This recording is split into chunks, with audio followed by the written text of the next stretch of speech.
আসসালামু আলাইকুম। সবাইকে শুভেচ্ছা জানাচ্ছি। মাসুম মাহবুব দেখছেন ওপেন দ্য ইউটিউব চ্যানেল এবং মাসুম মাহবুব ফেসবুক পেজ। বিগ ব্রেকিং খবর আছে আজকে, অনেক বড়, বড় ব্রেকিং খবর দিতে চাই আপনাদের। ১ম ব্রেকিং খবরটি হলো পুরো ইরানকে মাটির সাথে মিশিয়ে দেওয়ার ঘোষণা দিয়ে বড় অ্যাটাকের পরিকল্পনা করছে মার্কিন যুক্তরাষ্ট্র এবং ইসরায়েল। কিন্তু সে আক্রমণ হঠাৎ থেমে গেল কার ভয়ে?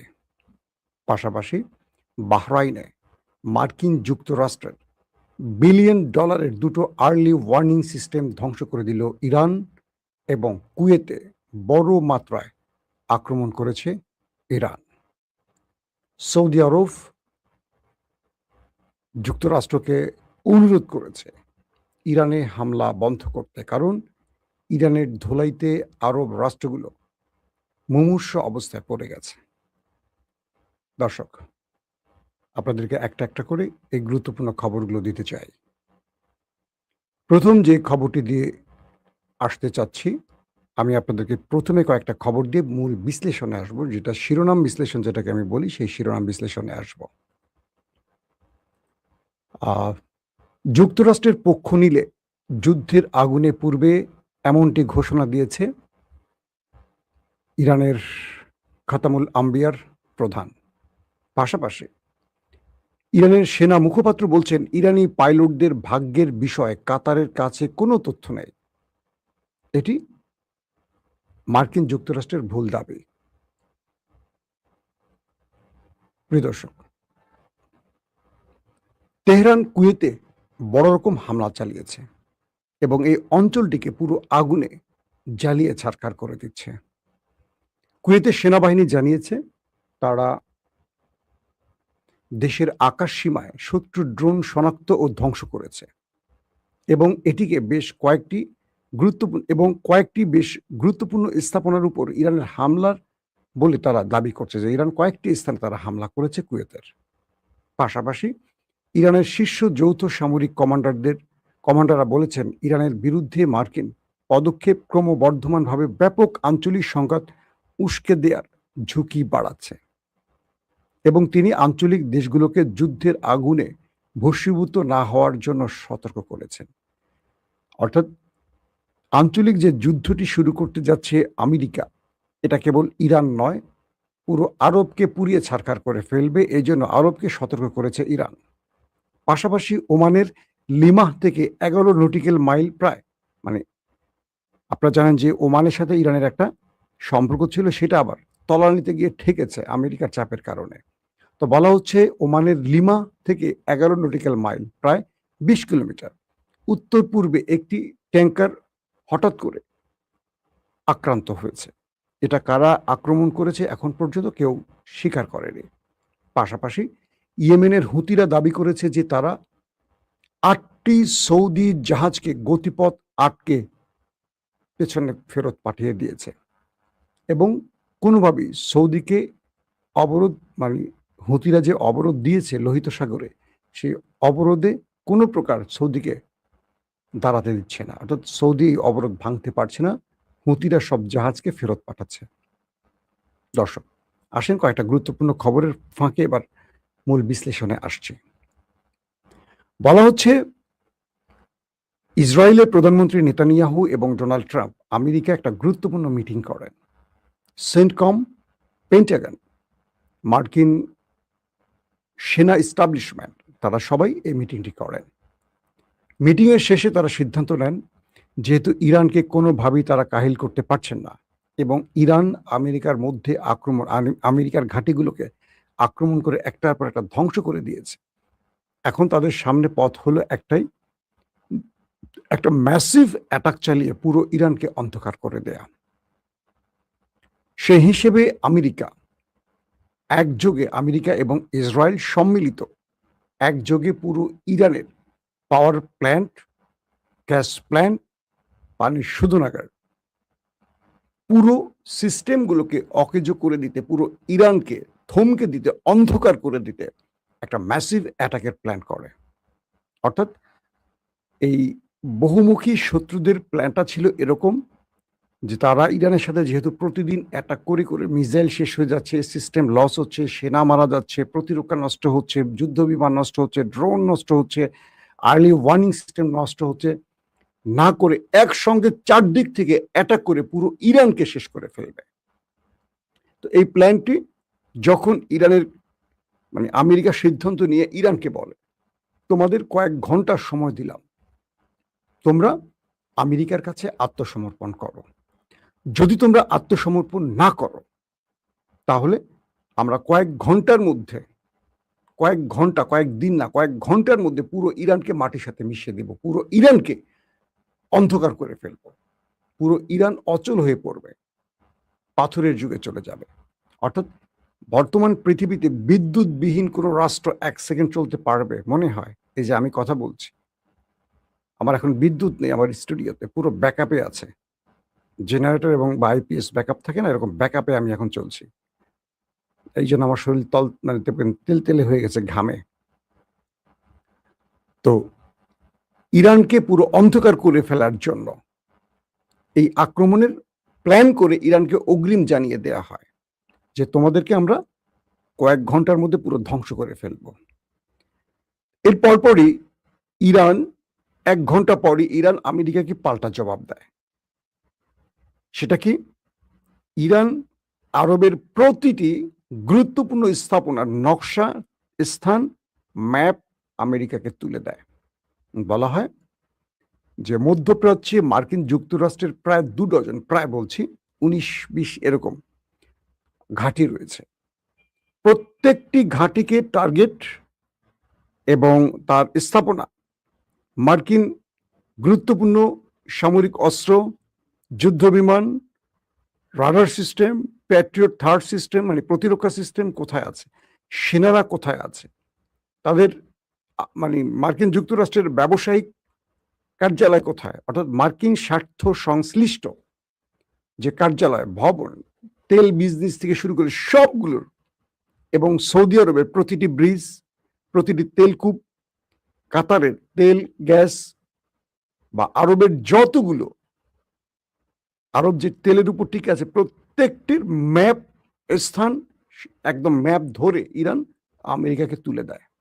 বলে প্রয়োজনে আমরা 10 থেকে 15,000 মিসাইল একযোগে হিট করব। ইরান বলছে 10 থেকে 15,000। কেন? ইমাজিন 10-15,000 মিসাইল যদি ইরান এক রাতের মধ্যে শুরু করে মারা, ঠাট্টাট ঠাট্টাট ঠাট্টাট ঠাট্টাট ঠাট্টাট করে যাবে, থামাথামি তো নাই। কোন দেশের এত প্রতিরক্ষা ব্যবস্থা আছে এগুলো ইন্টারসেপ্ট করতে পারবে? প্রথম 5 মিনিট তো ইন্টারসেপ্টের ব্যাটারি শেষ হয়ে যাবে। ইরান বলছে যদি তুমি আমার দেশের বিদ্যুৎ, গ্যাস, পানি কোন একটি স্থাপনায় অ্যাটাক করো, আমি তোমাকে এই জায়গা তুলে ধরলাম। এই একদম টার্গেট বলে দিয়েছে কোন কোন জায়গায়, মানে আরবের কোন কোন তেল ক্ষেত্র, কোন কোন ব্রিজ, কোন কোন ভবন, আমেরিকার কোন কোন বেজ কোথায়, কুয়েত, কাতার, জর্দান, বাহরাইন, আরব আমিরাত, প্রত্যেকটার একদম লোকেশন ধরে ইরান আমেরিকাকে দিয়ে বলছে আমাদের মিসাইল রেডি, তুমি এটা করো, তোমাকে স্বাগতম।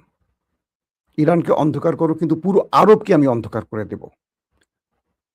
ইরানের বিকল্প পথ আছে, কিন্তু আরবের বিকল্প পথ নেই। এবং আরবকে যারা সাহায্যে আসবে তাদেরকে আমি অন্ধকার করে দেব। আরবের মানে সৌদি আরবের প্রতিরক্ষা মন্ত্রী, ডিফেন্স মিনিস্টার ট্রাম্পকে ফোন দিয়ে হাতে পায়ে ধরে বললেন, প্লিজ এই যুদ্ধটা বন্ধ করেন, এটা করবেন না। ইরান যা বলে তার চেয়ে বেশি করে, কম করে না। গত কয়েকদিনে আপনার পাতা ফাঁদে পা দিয়ে আমরা ইরাকে অ্যাটাক করে আমাদের আরামকো, জিজান সবগুলো জায়গা, আমাদের যে তেল ক্ষেত্রগুলো ইরান ধ্বংস করেছে, বাবুল মান্দাব, হরমুজ প্রণালী সব বন্ধ করে দিয়ে আমাদের রপ্তানির 12টা বাজে সৌদি আরবকে চাঙ্গে উঠাচ্ছে। শুধু আপনার বুদ্ধিতে পাড়া দিয়ে সৌদি আরব এখন বাণিজ্যিকভাবে ব্যাপক ক্ষতিগ্রস্ত হচ্ছে, তেল বিক্রি প্রায় বন্ধ করে ফেলছে। আপনি এই লড়াইটা বন্ধ করেন। ইসরায়েল খুব খুশি, আমেরিকা তার পাতা ফাঁদে পা দিয়ে ইরানকে ধ্বংসের জন্য বড় আক্রমণ করবে। ট্রাম্প হঠাৎ করে তার সেনা অফিসারদের সাথে বৈঠকে খোঁজ নিলেন, ইন্টেলিজেন্স তথ্য নিলেন, ইরান যে আওয়াজ দিল তারা ১০-১২ হাজার মিসাইল একযোগে মারতে পারে বা পুরো আরবের মধ্যে সবগুলো মানে সবগুলো টার্গেট উড়িয়ে দিবে যে ঘোষণা দিয়েছে, এই ব্যাপারে তথ্য কি? মার্কিন ইন্টেলিজেন্স প্রধান ট্রাম্পকে বললেন ইরান এমন প্রস্তুতি কনফার্ম করেছে এবং প্রতিটি পয়েন্ট মানে আমরা যতটুকু জেনেছি কোত্থেকে মারবে জানি না, কিন্তু একযোগে একটা বিশাল মিসাইল ড্রোনের ঝাঁক আরবকে টার্গেট করবে। শুধু আরব নয়, ইসরায়েলকেও টার্গেট করবে। মানে একসঙ্গে ইসরায়েল, আমেরিকার ঘাঁটি এবং আরবের গুরুত্বপূর্ণ সকল স্থাপনা উড়িয়ে দেবে ইরান। ট্রাম্প তার সিদ্ধান্ত থেকে সরে আসলেন। আজকের মূল ব্রেকিং খবর এটা। আসেন খবরের বিশ্লেষণে আবার কি হচ্ছে। যুক্তরাষ্ট্র ও ইসরায়েল ইরানের জ্বালানি অবকাঠামোর উপর অন্যতম মানে সবচেয়ে বড় হামলার প্রস্তুতি নিচ্ছে এবং সপ্তাহান্তে এই হামলা হওয়ার সম্ভাবনা রয়েছে। অর্থাৎ এই হামলাটি আপাতত স্থগিত হয়েছে, কিন্তু এই সপ্তাহের মধ্যে এই হামলাটি হতে পারে, বলছে কে? CBS news. ওই রিপোর্টে বলা হয় অর্থনৈতিক বিপর্যয়ের আশঙ্কায় সোমবার আর্থিক বাজার খোলার আগেই যে কোনো অভিযান শেষ করার বিষয়ে আলোচনা হয়েছিল, যদিও কোনো নির্দিষ্ট সময়সীমা নির্ধারণ করা হয়নি। সূত্রমতে ইসরায়েলকে বিষয়টি জানানো হয়েছে এবং তারা ওয়াশিংটনের সঙ্গে সমন্বয় করছে, কিন্তু প্রেসিডেন্ট ডোনাল্ড ট্রাম্প এখনো চূড়ান্ত অনুমোদন দেননি। অর্থাৎ এই দুটো রাষ্ট্র একযোগে ইরানকে অ্যাটাকের পরিকল্পনা চূড়ান্ত করেছে, কিন্তু ইরান যে পাল্টা হুমকি দিয়েছে সেই হুমকির ভয়ে ডোনাল্ড ট্রাম্প তার গ্রিন সিগন্যালটিকে একটু কি বলবো স্থগিত রেখেছে, যে আমি আবার চূড়ান্ত অনুমোদন দেওয়া ছাড়া কেউ কিছু করো না। একজন ইসরায়েলি কর্মকর্তা সিবিএস নিউজকে জানিয়েছে যে পূর্ণাঙ্গ সামরিক অভিযান পুনরায় শুরু করার কোনো সিদ্ধান্তের বিষয় ইসরায়েল অবগত নয় এবং ইরানের বিরুদ্ধে হামলায় যোগ দেওয়ার জন্য তাদের অনুরোধ করা হয়নি। এখানে আবার আরেক রকম তথ্য আসছে। ক্যাম্প ডেভিড মন্ত্রিসভার এক বৈঠকের ভাষণ দিতে গিয়ে ট্রাম্প বলেন, ক্যাম্প ডেভিডে মন্ত্রিসভার এক বৈঠকে ভাষণ দিতে গিয়ে ট্রাম্প বলেন, আমরা তাদের উপর খুব কঠিন আঘাত হানব। এক পর্যায়ে তারা বলবে আমরা আর এটি সহ্য করতে পারছি না। গুড। হোয়াইট হাউসের মুখপাত্র ক্যারোলিন ল্যাভিট বলছেন যুক্তরাষ্ট্র জয়ী হবে এবং ট্রাম্পের শাসনামলে ইরানকে পারমাণবিক অস্ত্র অর্জন করতে দেয়া হবে না। গুড। পেন্টাগনের মুখপাত্র শন পার্লিন বলেন সংস্থাটি প্রস্তুত ও সক্রিয় রয়েছে, কিন্তু রাষ্ট্রপতির সিদ্ধান্তের আগে লক্ষ্যমাত্রা নিয়ে আলোচনা করতে অস্বীকৃতি জানিয়েছেন। ওই প্রতিবেদনটিতে আরো বলছে বিদ্যুৎ কেন্দ্র, শোধনাগারগুলো সম্ভাব্য লক্ষ্যবস্তু হতে পারে এবং মার্কিন কর্মকর্তারা তেহরানে বিদ্যুৎ সরবরাহ বন্ধ করে দেওয়ার বিষয়টিও বিবেচনা করছে। আমি যেটি বললাম আপনাদেরকে, এবার বুঝছেন খেলা কোন লেভেলে চলছে।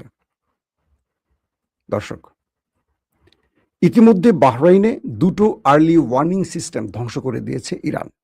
পাশাপাশি কুয়েতে ব্যাপক আকারে আবারও আক্রমণ করেছে ইরান, যে আক্রমণে কুয়েতের ভেতরে শুধু এখন দাউ দাউ করে আগুন জ্বলছে। যদিও কুয়েত সরকার বলছে তারা কয়েকটি আক্রমণ বা ড্রোন মিসাইল ইন্টারসেপ্ট করতে পেরেছে, কিন্তু তারা বলছে না যে সবগুলো আক্রমণ তারা প্রতিহত করতে পেরেছে। তার মানে ইরান এখন বড় ফ্রেমে সকল শক্তির সাথে একা লড়াই করতে প্রস্তুতি নিয়ে বসে আছে। এখন বলেন এই ইরানকে থামাবে কে?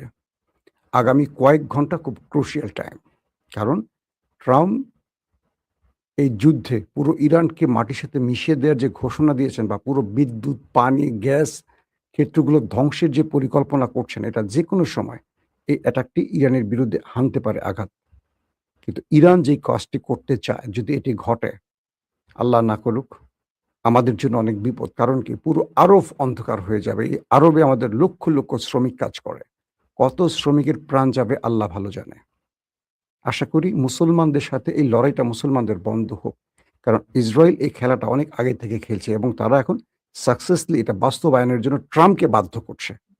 আশা করব সৌদি আরব বা আরব দেশগুলো এই শত্রুদের পাতানো ফাঁদে পা দিয়ে নিজেরা নিজেদের ধ্বংস ডেকে আনবে না। দর্শক, আজকের মতো শেষ করছি। ইনশাআল্লাহ আজ রাত 10টা থেকে 11টার দিকে আরেকবার হাজির হওয়ার চেষ্টা করব আপনাদেরকে আন্তর্জাতিক ব্রেকিং খবর দেওয়ার জন্য। এখনকার মতো বিদায় নিচ্ছি। প্রত্যেকে ভালো থাকবেন। আল্লাহ হাফিজ।